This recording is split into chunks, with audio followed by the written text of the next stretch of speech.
ladies and gentlemen, first, my gratitude to organizers to be invited to give this presentation of our humble experiment of basic income, or something that's mimicking basic income.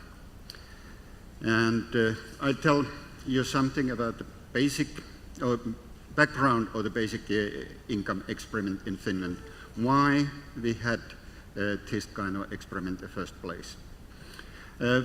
We could perhaps say that Finland is an experiment as such. It's an example of almost perfect welfare state, so that it's a universal benefit for everybody when it comes to income transfers and social services. And access is based on residency, and it has nothing to do with citizenship, so that everybody who is residing in Finland and has permission to reside there is entitled to the same benefit as native Finns. And it's a combination of rather generous welfare transfers, income transfers, that are in principle to everybody, so that we have a dual system in that sense that we have basic security for those people who have not participated in paid employment, so that the housewives and those who have never ever had work, they will get basic security in the case of sickness, in the case of unemployment, in the case of old age. And then those lucky ones that have employment, they are entitled to income-related benefits. And there's one peculiarity in Finland in comparison with the other Nordic countries, so that those income-related benefits, they don't have any ceilings. For example, pension can be 2,000 euros, 20,000 euros, or 200,000 euros. It doesn't matter, because we don't have any ceilings. It's totally income-related.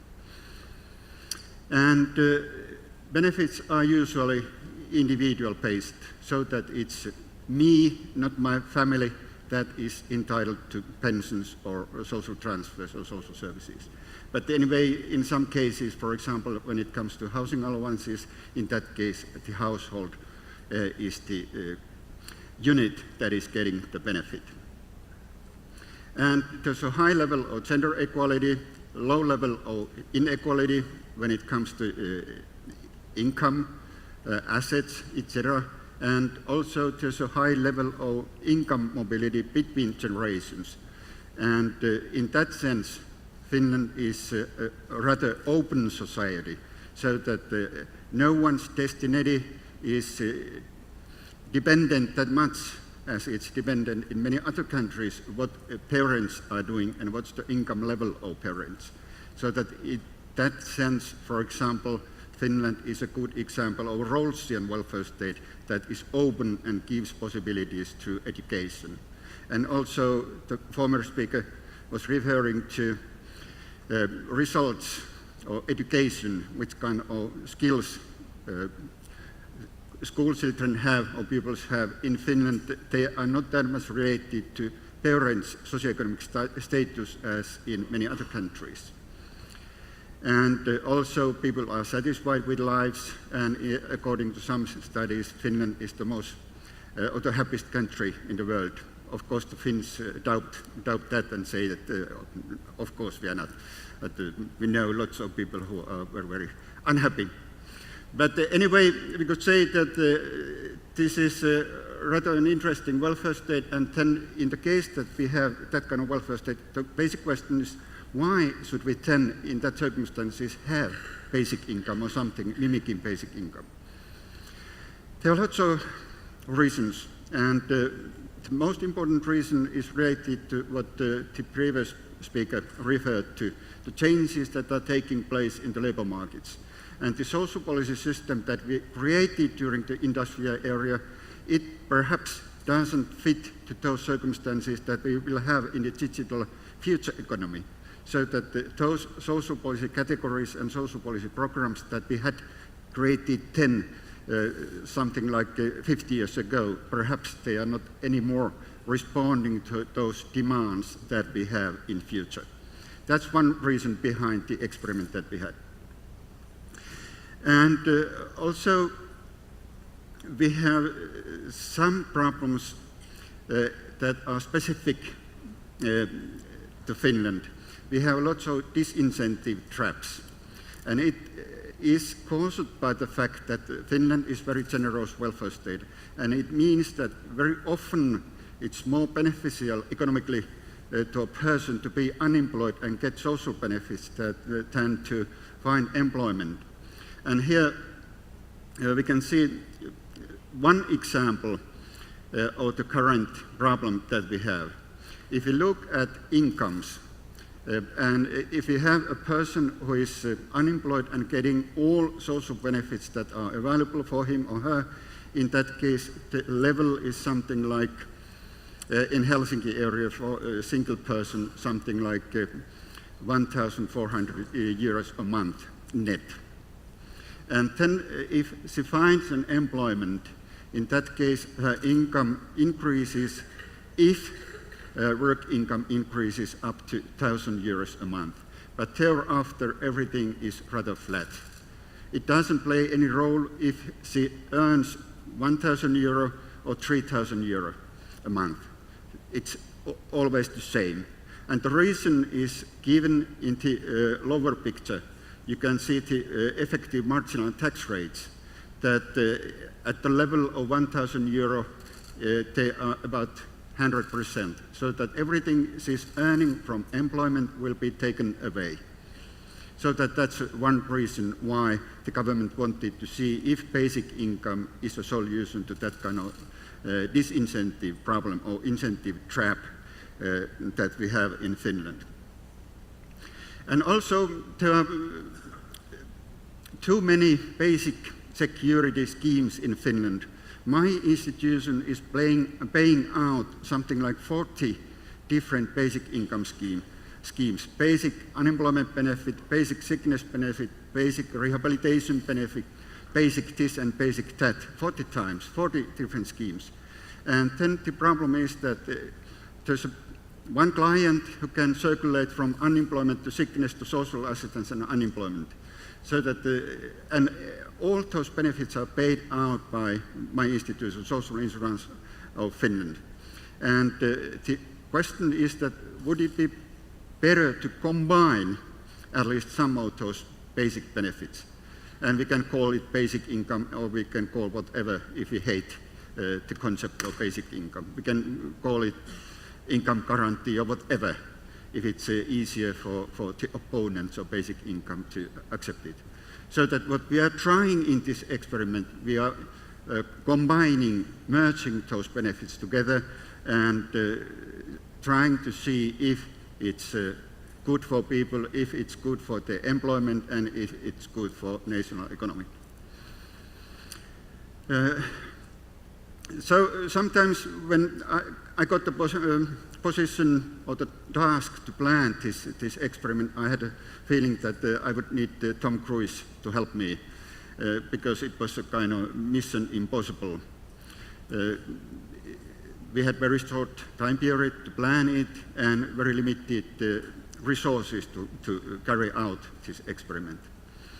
And in the very beginning, we carried out lots of microsimulations that were based on register data, so that we wrote something, did something like 300-400 pages of microsimulations and tried to model this and that kind of basic income, this and that kind of basic income level, this and that kind of tax system, and trying to see who will win, who will lose, what are the national economic consequences of those different kind of models.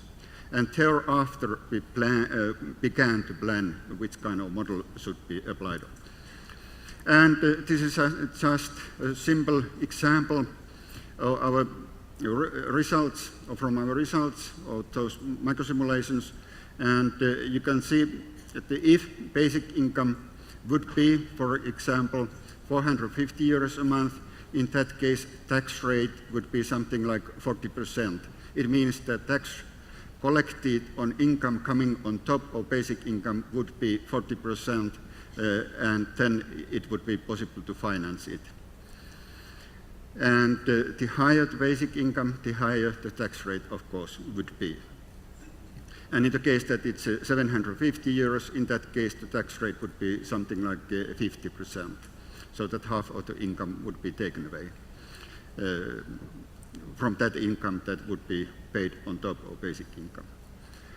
And very soon we realized that full basic income, or that kind of basic income, that all those guys who are speaking very much and warmly about basic income are saying that basic income that would replace all other social benefits is the proper basic income.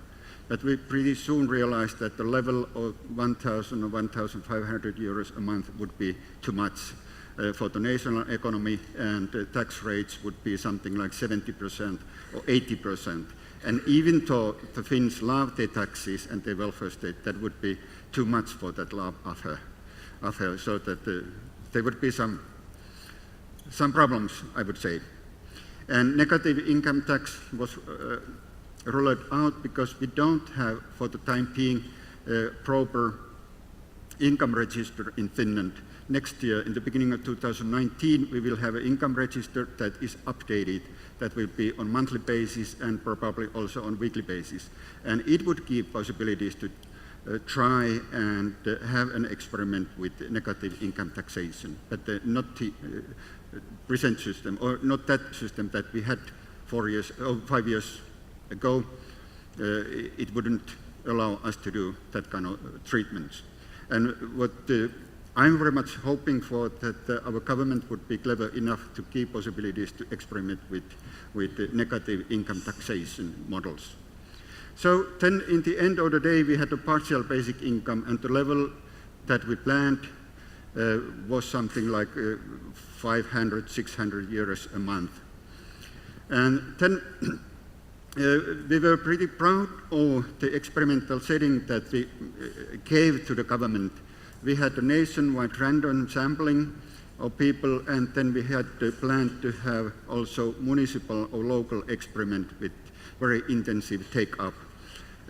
Random sampling to get generalized figures and generalized results for the whole country, and then local experiments to get the interaction effect, because if in some municipality everybody is getting the benefit, in that case they became to behave differently vis-a-vis each other and vis-a-vis social security system.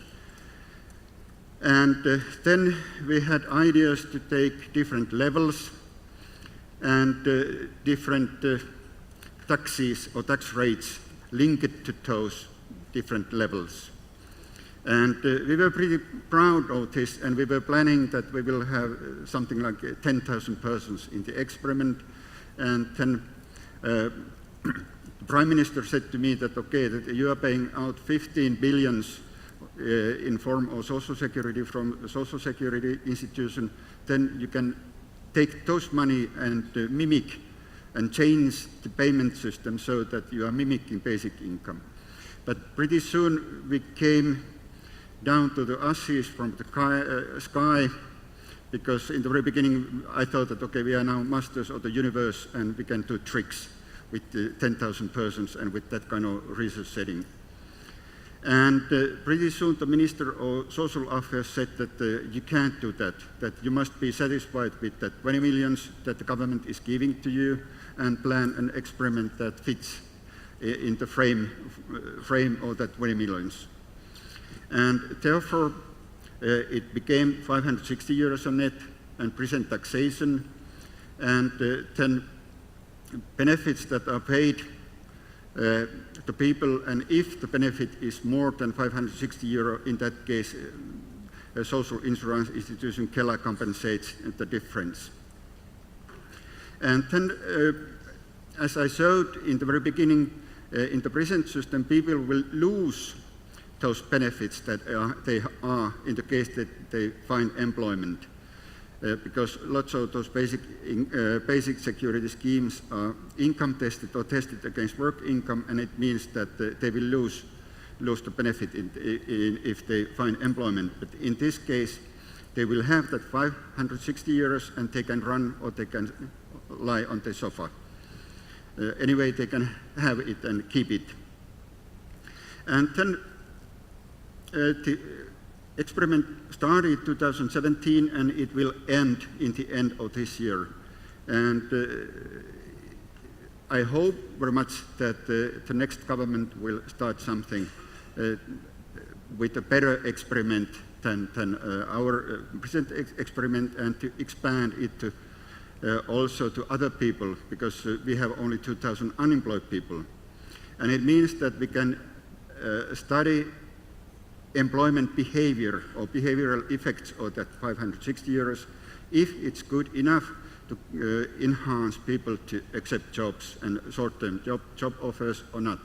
But we can't study the substitutional effect, meaning that if somebody is employed and getting something extra, 560 euros extra, will she or he decrease the labor supply or not? So that this substitutional effect is something that we can't study with this experiment that we have.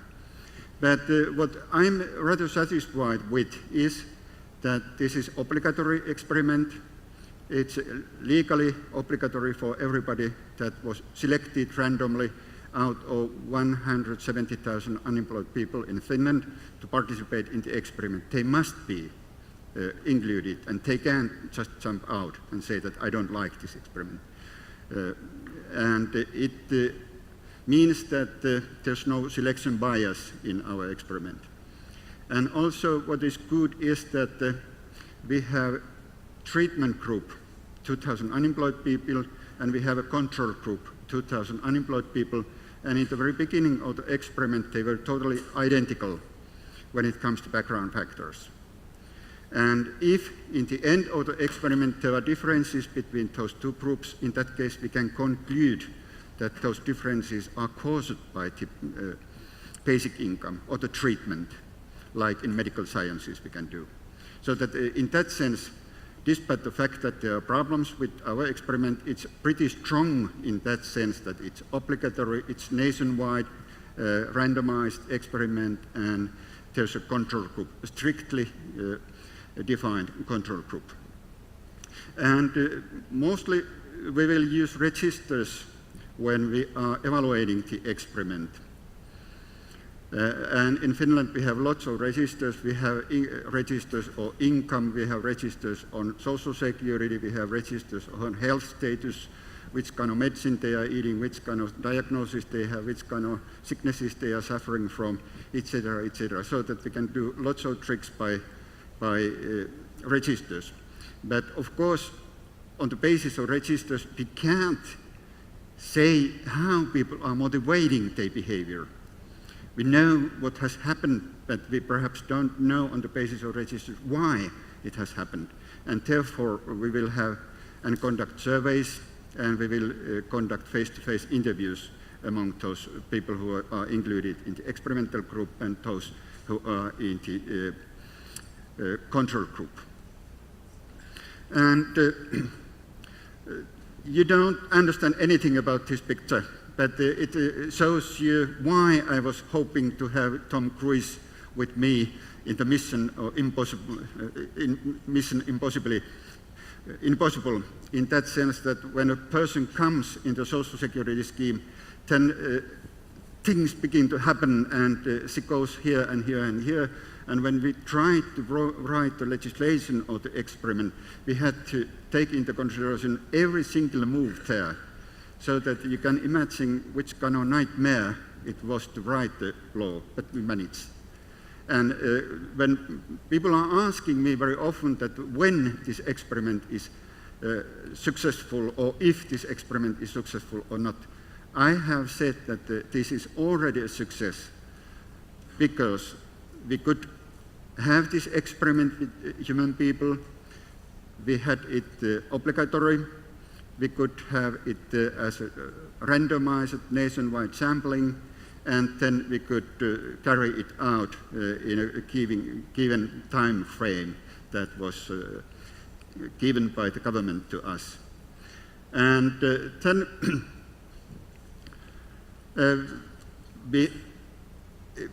as I said, that we will use registers to evaluate, and it means that registers are usually lagging a little bit behind. There's a 1 year's time lag, and I can tell a little bit more about the results for 2017 in the end of this year, and something definitely correct on the whole experiment in the beginning of 2020, and I hope that we will meet once again, at least in 3 years' time.